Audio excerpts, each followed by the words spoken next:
ఏపీలో ఎన్డీఏ కూటమి అధికారంలోకి రావడం తథ్యమని రైల్వే కోడూరు జనసేన అభ్యర్థి అరవ శ్రీధర్ ధీమా వ్యక్తం చేశారు. టీడీపీ నియోజకవర్గం ఇన్ఛార్జ్ ముక్క రూపానందరెడ్డి సీనియర్ నేత కస్తూరి విశ్వనాథ్ నాయుడుతో కలిసి శ్రీధర్ ఎన్నికల ప్రచారం నిర్వహించారు.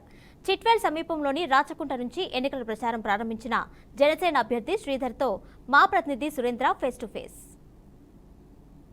సార్వత్రిక ఎన్నికలు సమీపిస్తున్న తరుణంలో ఉమ్మడి కడప జిల్లాలో ఉన్నటువంటి అన్ని నియోజకవర్గాల్లో ప్రచారం ముమ్మరం చేస్తాయి. ఎన్డీఏ కూటమిలో ఉన్నటువంటి అభ్యర్థులందరూ కూడా ప్రచారం ముమ్మరం చేయడంలో ముందున్నారని చెప్పవచ్చు. ఇప్పుడు మనం ప్రజెంట్ రైల్వే కోడూరులో ఉన్నటువంటి అభ్యర్థి అరవ శ్రీనివాసుల దగ్గర ఉన్నాము. ఆ రైల్వే కోడూరు సమీపంలో ఉన్నటువంటి చిలకల చెల్మి గ్రామంలో నడివీరి గంగమ్మ దగ్గర నుంచి ప్రచారం స్టార్ట్ చేశారు. మనతో పాటు ఎమ్మెల్యే అభ్యర్థి అరవ శ్రీధర్, అలాగే టీడీపీ సీనియర్ లీడరు కస్తూరి విశ్వనాథ్ నాయుడు అందుబాటులో ఉన్నారు. వాళ్ళని అడిగి తెలుసుకునే ప్రయత్నం చేద్దాం. చెప్పండి సార్, మీరు ఒక సర్పంచ్ నుంచి నేరుగా అభ్యర్థి కావడం పట్ల ఎలాంటి ఫీల్ అవుతున్నారు? ఎందుకన్నా ప్రౌడ్ మూమెంట్ ఇంకేమన్నా ఉందా? నా లైఫ్లో నాకు లేనటువంటి అంత గౌరవం మన రూపాన్ని సార్ ఇచ్చారు. అందుకని ఇంకా నేను అంతకన్నా ఇంకేం నా జన్మలో ఇంకా ధనం చేసిన అంతకన్నా ఏముండదని నేను ఫీల్ అవుతున్నాను. ఎట్లా ఫీల్ అవుతున్నారు అంటే ఇప్పుడు ఎమ్మెల్యే అభ్యర్థి అయిన తర్వాత మీకు ఈ నియోజకవర్గానికి సంబంధించినటువంటి ఇన్ఫర్మేషన్ కానీ ఏదైనా సమస్యలు ఏమైనా మీ దృష్టికి వచ్చాయా? ఎలా ఉన్నాయి? చాలా ఇంతవరకే ఎప్పుడైతే మన దృష్టికి తీసుకొచ్చారో మనం అధికారంలో వచ్చిన తర్వాత ప్రతి ఒక్కరికి సహకరిస్తానని చెప్పాను నేను. సార్ మీరు చెప్పండి, ఇప్పటికే చాలా వరకు సీనియర్ లీడర్ మీరు రైల్వే కోడూరు నియోజకవర్గాన్ని ఎన్ని రోజులు కాపాడుకుంటూ వచ్చారు వెండుదన్నుగా. ఇప్పటికే పార్టీకి సంబంధించినటువంటి కానీ నియోజకవర్గానికి సంబంధించిన చాలా ఇన్ఫర్మేషన్ మీ దగ్గర ఉందనుకోవచ్చు. ఇప్పుడు జరగబోయే ఎన్నికలు చాలా కీలకంగా మారాయి. ఎలా ఉండబోతుంది రైల్వే కోడూరు నియోజకవర్గం? ఏమైనా సమస్యలు అంటే గత ప్రభుత్వాల్లో కానీ ఇప్పటివరకు మిగిలిన హామీలు కానీ ప్రజెంట్ మీరు అధికారంలోకి వస్తే ఎలాంటి హామీలతో ముందు? ప్రజా వ్యతిరేక పాలన జరిగింది కాబట్టి ప్రజల్లోనే ఇంతవరకు నాకు నా ఏజ్లో నేను చిన్నప్పటి నుంచి 21 ఇయర్స్ నుంచి రాజకీయాల్లో ఉత్సాహంగా తిరిగేవాడిని. మొదట్లో కమ్యూనిస్ట్ పార్టీలో చాలా యాక్టివ్గా తిరిగాను, తర్వాత కాంగ్రెస్లో వచ్చాను, తర్వాత ఇప్పుడు వచ్చాను. ఇటువంటి ప్రజా వ్యతిరేక పరిపాలన ఇంతవరకు ఎప్పుడు జీవితంలో చూడలేదు.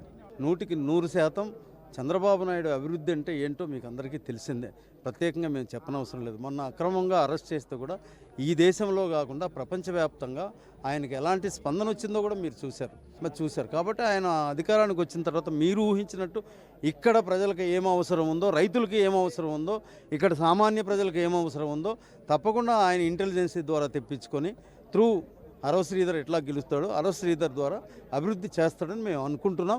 సంక్షేమ కార్యక్రమాలు కూడా అప్పటికంటే ఎక్కువ ఈరోజు అష్యూర్డ్ బాండ్స్ ఇస్తున్నారు.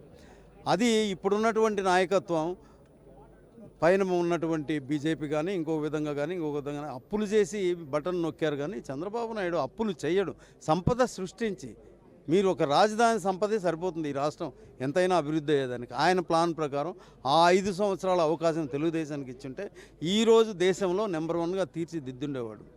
ఇది వాస్తవం.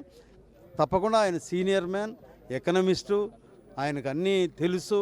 ఆయన భారతదేశంలో మీకు తెలుసు మోడీ గారి కంటే ఒకప్పుడు సీనియర్ మ్యాను. మోడీ గారు కూడా ఆయన కలిసే పరిస్థితి ఎన్డీఏలో. కాబట్టి ఆయన సీనియారిటీ ప్రకారం, ఆయన అనుభవం ప్రకారం 24 గంటలు పనిచేసే మనస్తత్వం కాబట్టి తప్పకుండా కోడూరు ప్రజలకి ఏం అవసరమో గుర్తించి, లేదు పీపుల్స్ రిప్రజెంటేటివ్ ఎమ్మెల్యే ద్వారా ఆయన తెలుసుకొని అవన్నీ కూడా చేస్తాడని మేము నమ్ముతున్నాం. సార్ ఇప్పుడు ఫైనల్గా రైల్వే కోడూరు జనసేనతో అలాగే టీడీపీ, బీజేపీ, జనసేన పొత్తుల్లో భాగంగా జనసేనకు టికెట్ ఇచ్చారు. ఫస్ట్ ఒక వ్యక్తిని ప్రకటించడం, వెంటనే ఆ మార్పు గల కారణం ఏంటంటారు? మా పార్టీ తెలుగుదేశం పార్టీ హైకమాండ్ మాకు ఒకటే చెప్పింది, ఈ సీటును జనసేనకి ఇచ్చాము కాబట్టి మీరు తెలుగుదేశం కంటే ఇంకా కష్టపడి చేసి జనసేన క్యాండిడేట్ని గెలిపించుకోవాల్సిన ధర్మం మీకుంది. అప్పుడు వాళ్ళు వస్తే వచ్చాం, ఇప్పుడు వీళ్ళు వస్తే వచ్చాం. అది వాళ్ళ ఇంటర్నల్, మాకైతే తెలియదు. రాబోయే ఎన్నికల్లో అత్యంత మెజారిటీతో గెలిపించడంతో పాటు చంద్రబాబు ఒక విజన్ ఉన్న నాయకుడు, తప్పనిసరిగా ఆ సంపదను సృష్టిస్తాడు.